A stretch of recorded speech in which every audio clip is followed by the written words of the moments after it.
नमस्कार दोस्तों, आज मैं आपको रामायण का एक बहुत सुंदर प्रसंग सुनाने जा रही हूँ। कोप भवन के घटनाक्रम की जानकारी बाहर किसी को भी नहीं थी। यद्यपि सभी सारी रात जागे थे। कैकेयी अपनी जिद पर अड़ी हुई। राजा दशरथ उन्हें समझाते हुए, नगरवासी राज्याभिषेक की तैयारी करते हुए। गुरु वशिष्ठ की आंखों में भी नींद नहीं थी। आखिर राम का अभिषेक था। दिन चढ़ते के साथ चहल पहल और बढ़ गई। हर व्यक्ति शुभ घड़ी की प्रतीक्षा में था। महामंत्री सुमंत्र कुछ असहज थे। महर्षि के पास आए। दोनों ने महाराज के बारे में चर्चा की। पिछली शाम से किसी ने महाराज को नहीं देखा था। कुछ लोगों के लिए इसका कारण आयोजन की व्यस्तता थी। महर्षि ने सुमंत्र को राजभवन भेजा। समय तेजी से बीत रहा था।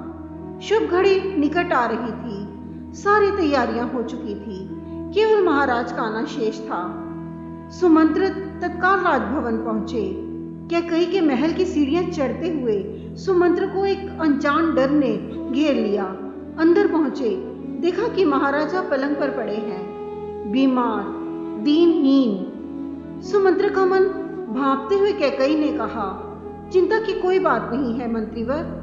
महाराज राज्याभिषेक के उत्साह में रात भर जागे हैं। वे बाहर निकलने से पूर्व राम से बात करना चाहते हैं। कैसे बात? सुमंत्र ने पूछा।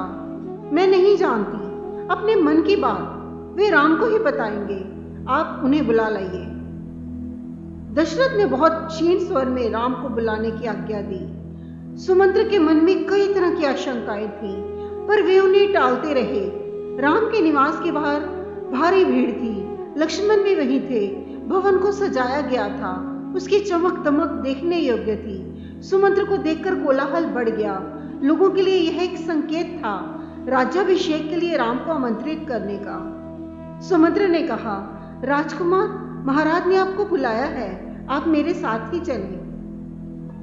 कुछ ही पल में राम वहां पहुंच गए। लक्ष्मण साथ थे। दोनों भाई विस्मित थे। वे राजसी वस्त्रों में थे, सजे धजे। लोग जय जयकार करने लगे। पुष्प वर्षा होने लगी। राजकुमार समझ नहीं पा रहे थे कि महाराज ने उन्हें अचानक क्यों बुलाया। लोग समझ रहे थे कि राम राज्याभिषेक के लिए जा रहे हैं। महल में पहुंचकर राम ने पिता को प्रणाम किया, फिर माता कैकेयी को। राम को देखते ही राजा दशरथ बेसुध हो गए।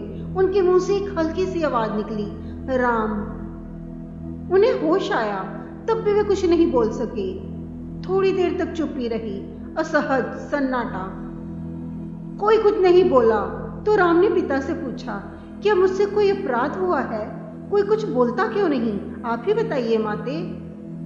महाराज दशरथ ने मुझे एक बार 2 वरदान दिए थे। मैंने कल रात वही दोनों मांगे जिससे वे पीछे हट रहे हैं। यह शास्त्र सम्मत नहीं है राम, रघुकुल की नीति के विरुद्ध है। कैकेयी ने बोलना जारी रखा, मैं चाहती हूँ कि राज्याभिषेक भरत का हो और तुम 14 वर्ष वन में रहो। महाराज यही बात तुमसे कह नहीं पा रहे थे। राम संयत रहे। उन्होंने दृढ़ता से कहा, पिता का वचन अवश्य पूरा होगा। भरत को राजगद्दी दी जाए, मैं आज ही वन चला जाऊंगा। राम की शांत और सदी हुई वाणी सुनकर कैकेयी के चेहरे पर प्रसन्नता छा गई। उनकी मनोकामना पूर्ण हुई। राजा दशरथ चुपचाप सब कुछ देख रहे थे, स्पंदनहीन। कैकेयी की ओर देखते हुए उनके मुंह से बस एक शब्द निकला, धिक्कार। कैकेयी के महल से निकलकर राम सीधे अपनी मां के पास गए। उन्होंने माता कौशल्या को कैकेयी भवन का विवरण दिया और अपना निर्णय सुनाया। राम वन जाएंगे? कौशल्या यह सुनकर सुध-बुध खो बैठी। लक्ष्मण अब तक शांत थे और क्रोध से भरे हुए। राम ने समझाया और उनसे वन जाने की तैयारी के लिए कहा।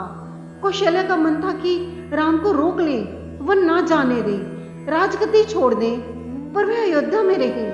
उन्होंने कहा, पुत्र, यह राजाज्ञा अनुचित है, उसे मानने की आवश्यकता नहीं है। राम ने उन्हें नम्रता से उत्तर दिया, यह राजाज्ञा नहीं, पिता की आज्ञा है। उनकी आज्ञा का उल्लंघन मेरी शक्ति से परे है। आप मुझे आशीर्वाद दें।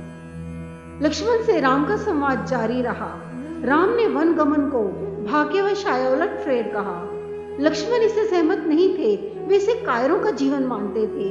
उन्होंने राम से कहा, आप बाहुबल से अयोध्या का राज सिंहासन छीन लें, देखता हूँ कौन विरोध करता है। अधर्म का सिंहासन मुझे नहीं चाहिए लक्ष्मण, मैं वन जाऊंगा। मेरे लिए तो जैसा राज सिंहासन वैसा ही वन। कौशल्या ने स्वयं को संभाला, उठी और राम को गले लगा लिया। वे राम के साथ वन जाना चाहती थी। राम ने मना कर दिया, कहा कि वृद्ध पिता को आपके सहारे की अधिक आवश्यकता है माँ।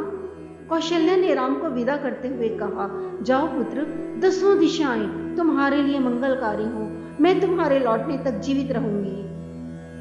कौशल्या भवन से निकलकर राम सीता के पास गए, सारा हाल बताया, विदा मांगी। माता पिता की आयु का उल्लेख किया, उनकी सेवा करने का आग्रह किया। कहा, प्रिय तुम निराश मत होना, 14 वर्ष के बाद हम फिर मिलेंगे। राम के वन गमन का समाचार तब तक सीता के पास नहीं पहुंचा था। राम को देखकर कुछ आशंका हुई, अनिष्ट की। राम ने विदा मांगी तो सीता व्याकुल हो गई, क्रोधित भी हुई, निर्णय पर प्रतिवाद किया। राम नहीं माने तो सीता ने उनके साथ जंगल जाने का प्रस्ताव रखा। सीता ने कहा, मेरे पिता का आदेश है कि मैं छाया की तरह हमेशा आपके साथ रहूं। अंततः राम को उनकी बात माननी पड़ी। तभी लक्ष्मण भी वहां पहुंच गए। वह भी राम के साथ जाने को तैयार थे। राम ने उन्हें इसकी स्वीकृति दे दी, शीघ्र तैयारी करने को कहा। राम चाहते थे कि सीता वन ना जाएं, अयोध्या में रहें। वे इसकी अनुमति दे चुके थे, फिर भी उन्होंने एक और प्रयास किया। सीते, वन का जीवन बहुत कठिन है, ना रहने का ठीक स्थान, ना भोजन का ठिकाना, कठिनाइयां कदम कदम पर। तुम महलों में पली हो, ऐसा जीवन कैसे जी सकोगी? सीता ने उत्तर नहीं दिया, मुस्कुरा दी। उन्हें पता था कि राम अपने दिए वचन से पलट नहीं सकते। राम वन जा रहे हैं, यह समाचार पूरे नगर में फैल चुका था। नगरवासी दशरथ और कैकई को धिक्कार रहे थे। कुछ देर पहले तक जहां उत्सव की तैयारियां थी, वहां उदासी ने घर कर लिया। सड़कें गीली थी लोगों के आंसुओं से। सबकी इच्छा थी कि राम सीता वन ना जाएं। वे उन्हें रोकना चाहते थे पर बेबस थे। राम, सीता और लक्ष्मण जंगल जाने से पहले पिता का आशीर्वाद लेने गए। महाराज दशरथ दर्द से कराह रहे थे। तीनों रानियां वहां थी, मंत्री आसपास थे। मंत्रीगण रानी कैकई को भी समझा रहे थे, क्षुब्ध थे पर तर्क का साथ नहीं छोड़ना चाहते थे। ज्ञान, दर्शन, रीति, परंपरा सबका हवाला दिया। कैकई अड़ी रही। राम ने कक्ष में प्रवेश किया तो दशरथ में जीवन का संचार हुआ। वे उठकर बैठ गए। उन्होंने कहा, पुत्र, मेरी मति मारी गई है, मैं वचनबद्ध हूँ। ऐसा निर्णय करने के लिए विवश हूँ, पर तुम्हारे ऊपर कोई बंधन नहीं। मुझे बंदी बना लो और राज संभालो। यह सिंहासन तुम्हारा है, केवल तुम्हारा। पिता के वचनों ने राम को झकझोर दिया।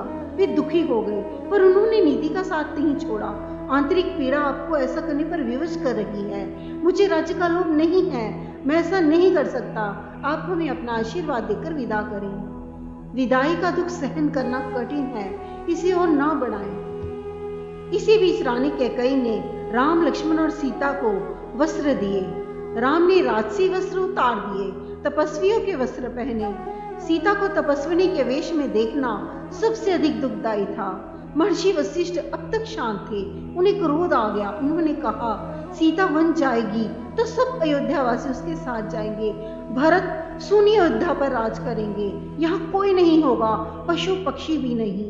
एक बार फिर राम ने सबसे अनुमति मांगी। आगे आगे राम, उनके पीछे सीता, उनके पीछे लक्ष्मण। महल के ठीक बाहर मंत्री सुमंत्र रथ लेकर खड़े थे।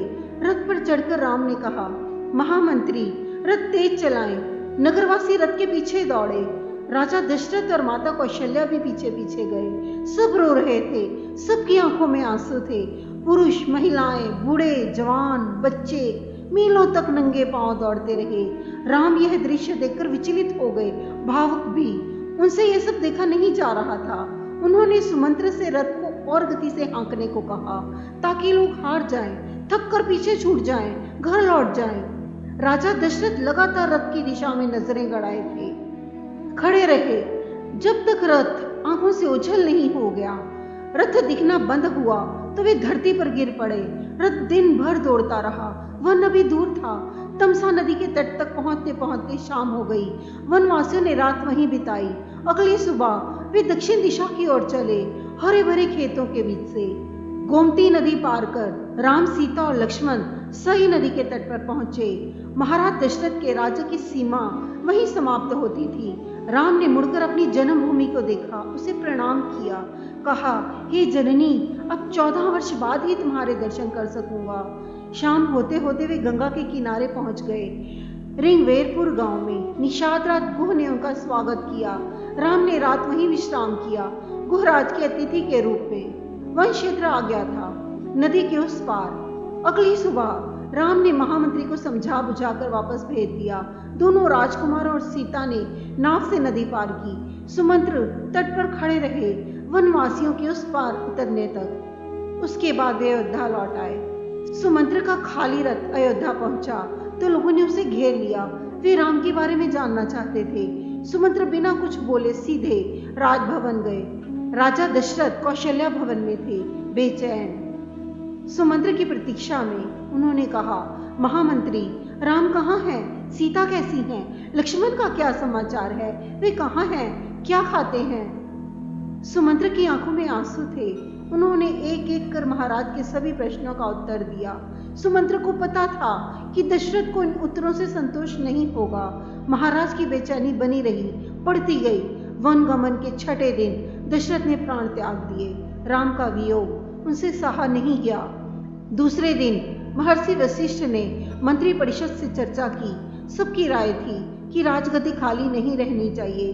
तय हुआ कि भरत को तत्काल अयोध्या बुलाया जाए। घुड़सवार दूत रवाना किए गए, इस निर्देश के साथ कि उन्होंने अयोध्या की घटनाओं के संबंध में मौन रहना है। दोस्तों, आज का प्रसंग बहुत ही दुखद और मार्मिक है। अगर आपको ये प्रसंग पसंद आया हो तो इसे अपने मित्रों संबंधियों के साथ शेयर करें, चैनल को लाइक करें और सब्सक्राइब भी कर दें। नमस्कार।